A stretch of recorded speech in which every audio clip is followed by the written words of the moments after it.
Wouldn't it be great if you were able to call the potential clients that have just booked an initial consultation with your firm just a few minutes after their booking to get some basic information and already start an engagement with them?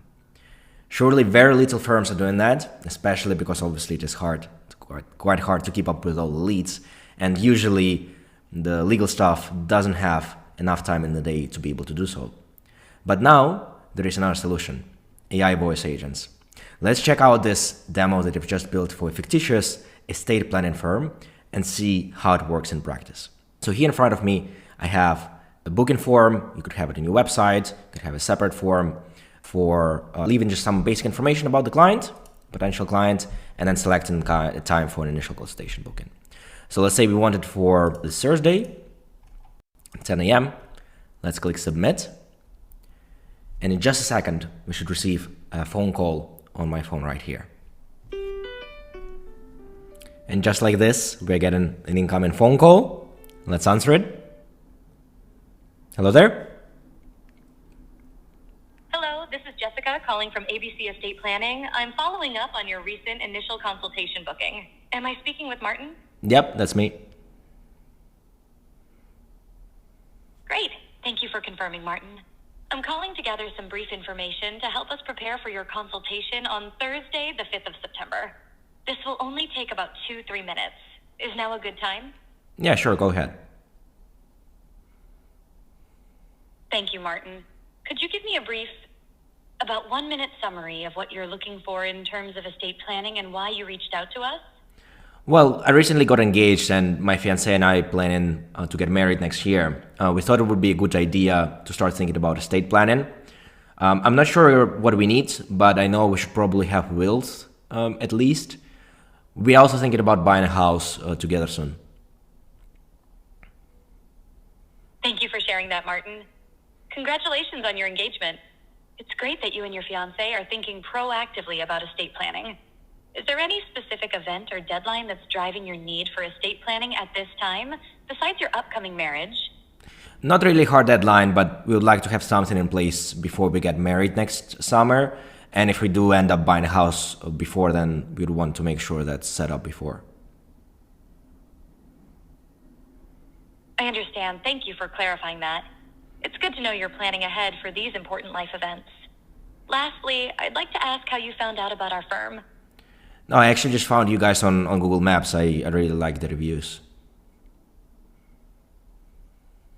Thank you for sharing that, Martin. We're glad to hear our positive reviews on Google Maps led you to reach out to us. Do you have any questions for me before we wrap up? Yeah, I actually have a couple of questions. So first of all, do I need to come into the office for the consult? That's a great question, Martin. For the initial consultation on Thursday, the 5th of September, our firm will actually call you on your phone number. You don't need to come into the office for this first meeting.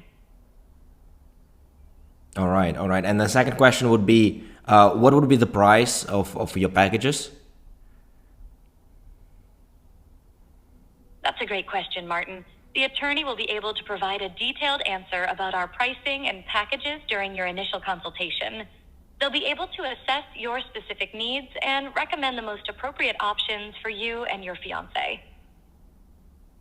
All right, makes sense. Thank you for your questions, Martin. We look forward to meeting with you on Thursday, the 5th of September. If you have any other questions before then, you can reach us at info@abcstateplanning.com or 315-5416114. Our business hours for queries are Monday to Friday, 9 a.m. to 5:30 p.m. Have a great day. Perfect, thank you. And there we go, just like that. 2 minutes after the initial consultation booking, I got a call. We got some information about the potential client.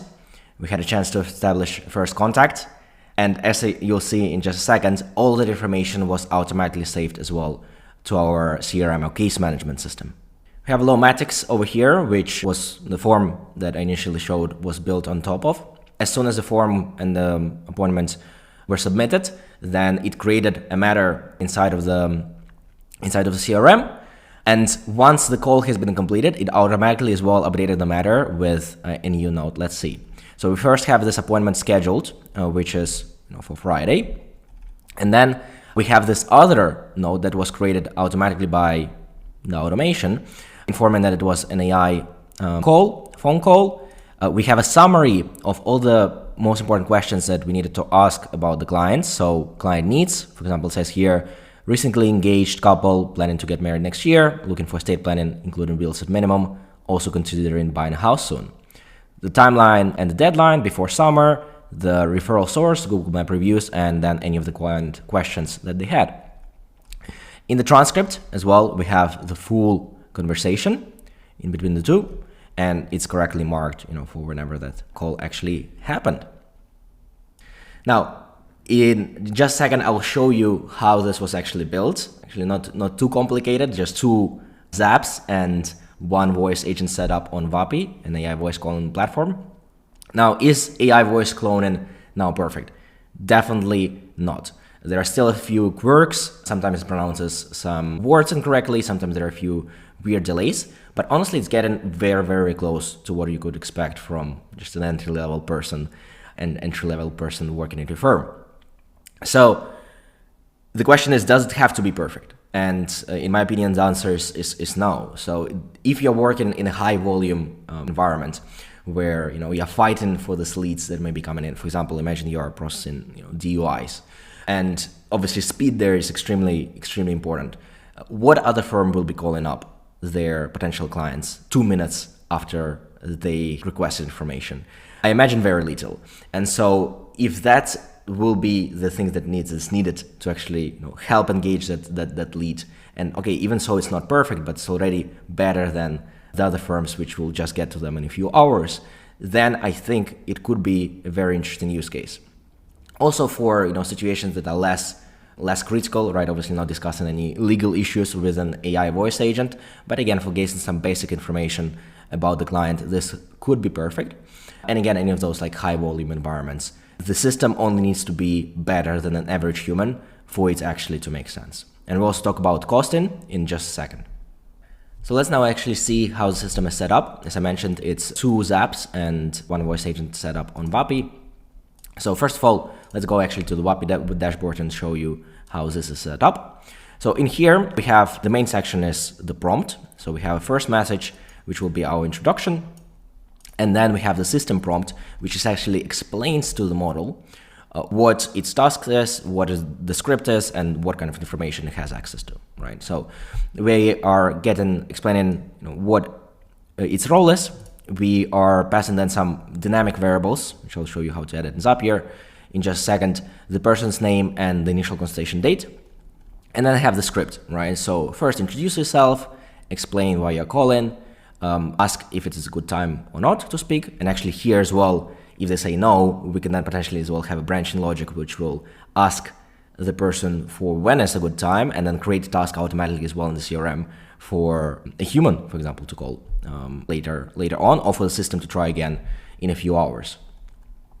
Asking for a brief summary of their estate planning needs, explaining any urgency or timelines, how should we end the call, explaining that it needs to be professional, courteous at all times, and it needs to keep the call in line and not go into too many details, and also a brief, let's say, knowledge base about the contact information, business hours for queries, the initial consultation location, and also here being able to directing it to answer the question that it knows about. But if some of the information is not known to the model, then actually saying that will be discussed during the consultation with the attorney. And so in here as well, we can set up which model we want to use, let's say, for the reasoning capabilities, right? In this case, we're using Claude. You can also be using a GPT model over here from OpenAI. We're able to choose which transcriber model as well we want to use, so that it will translate speech to text. And then also what voice we want to be using. So in this case, we're using 11 Labs. They have one of the most highest quality voices available. And we can also select from multitude of different types of voices based on gender, based on accent, based on the use case, be that like more news style or more conversational. And as you will be able to, as you will be choosing the models, you'll also see that then the cost parameters and the latency changes, right? So some modules are more complex, provide high quality results, but then they may slow down the response time, or increase the cost. If you're using lower quality modules, which can still be perfectly applicable for some use cases, then the cost as well will go down and the latency as well will go down. So for example, for this one, it's just 12 cents per minute, so about $8 an hour, which is definitely much less than what you could be paying some staff members. And obviously the good thing as well, it works 24/7, right? So if you get an initial consultation as well booked at 8 p.m., you'll still be able to engage with that lead when the other firm will take until the next morning to get back to them. In here, in the advanced section, we have some more things, such as if we are recording the call, what we should do the timeouts in terms of silences and interruptions. And also here, importantly, we are setting up one of the Zapier URLs, which will actually receive a message whenever a call is ended, so it can update the Lawmatics CRM. Again, also we'll show this in just a second. Lastly, in terms of config on Vapi, we have this analysis section, which then has this structured data output, which I have defined a few variables here. So for example, client questions, and then explaining to the system what this variable is about. So any questions the client asked during the call. Source of referral, how the client found out about ABC estate planning, right? What we'll get at the end of the call, in this end of call report, we'll get these variables filled out by the AI. So again, we can use them in our system.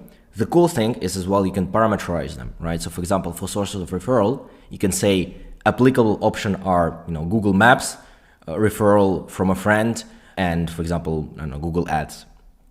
And it will only then choose one of those, which will mean that in your automation, you'll also be able to, instead of having just free text, you'll be able to actually populate a custom field in your CRM or in your case management system based on that information. Right, so that's the setup in Vapi. Let's now move on to the two Zaps. And the first Zap is responsible for initiating the call. So as soon as an appointment is created in Lawmatics, and this will be, be checking it every 2 minutes, we have some filters and setting up an API key for Vapi. After that, we get the attendee first name by using the formatter function, which is splitting the attendee names that we get from Lawmatics by the space to get the first name. We then format as well the date and time. So in a format that will be understandable, let's say, by Vapi.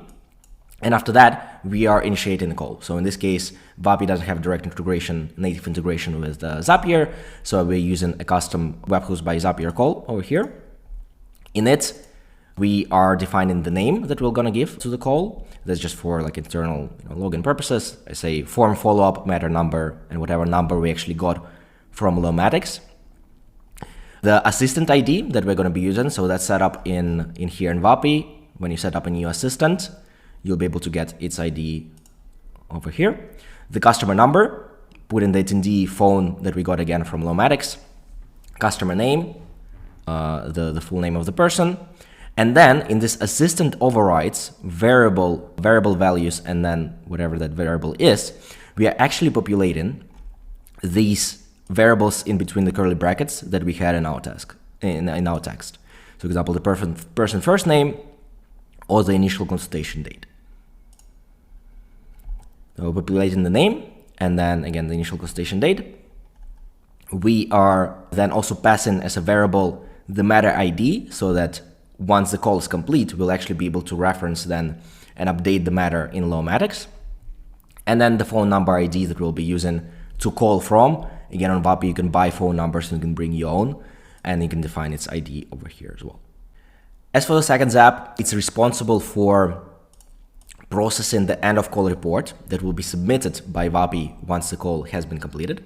So again, that's something that we have defined over here in the advanced section, server URL, and then server messages end of call report to be able to receive it on this webhooks by Zapier. After that, we round the duration in minutes that we get from the hook. The reason for that is that actually Vapi doesn't provide the end call time, it just provides the start time and then the duration. So we're just rounding it off to the nearest minute, lowering down to the nearest minute. We then calculate the end time, basically by just adding the input, timestamp, start timestamp, to add into it the X number of minutes that we got from the previous step, and then creating an appointment in Lawmatics. So in here, we are configuring it as a phone call. We put the event name and then whatever event name we have defined previously when we were setting it up. The location is a phone call. Setting up any formatting these, obviously this is nothing here, so I just put myself. Put in the start date coming directly from Vapi, and then this end date which we have formatted over here, linking it to a matter, and then the attendee ID, i.e. the matter ID that we need, is this assistant overrides variable values Lomatics matter ID, which again we have passed over here when we were setting up the call. And then in the description, I put then all the summary and the results that we got from the end of call report. So we put the client needs, timeline, deadline, etc., with this structured data that we have defined in Vapi and the respective variables in here. And finally, put in the full transcript as well of the whole conversation. So after this runs, again, that's pretty much instant. As soon as the call is terminated, we get, again, the summary of the most important points and the full transcript as well. All without any human input at all, fully automatic system. And this really was quite a simple example. This voice AI assistants can do even more things. They can, for example, be looking up information throughout the call, for example, for available time slots, and communicating with your systems throughout the call. They will also be able to do things such as, have branching logic, right? Such as explained previously. If the person is not available, then proceed to hang up the call and say goodbye, but then also get information from the client of when would be a good time to call, and then scheduling that call in for the system to call the person, or for one of the team members to call the person. So again, there is a lot of flexibility here. The voice technology is not perfect by any means, but again, for some use cases, it may already be very applicable and very cost efficient, and may potentially even help you close more deals. Again, in scenarios where time is of utmost importance and where count those minutes that the person is waiting for can mark the difference between getting them or not. You can also, obviously, it doesn't have to replace a human. It can be added on top. For example, we have this quick call with the AI voice agent, but then after that, an actual person calls them 30 minutes later when they have the availability and continues the conversation. I hope you have enjoyed this walkthrough and the demo, and I'm looking forward to seeing what use cases you'll think about with this technology. Thank you for watching.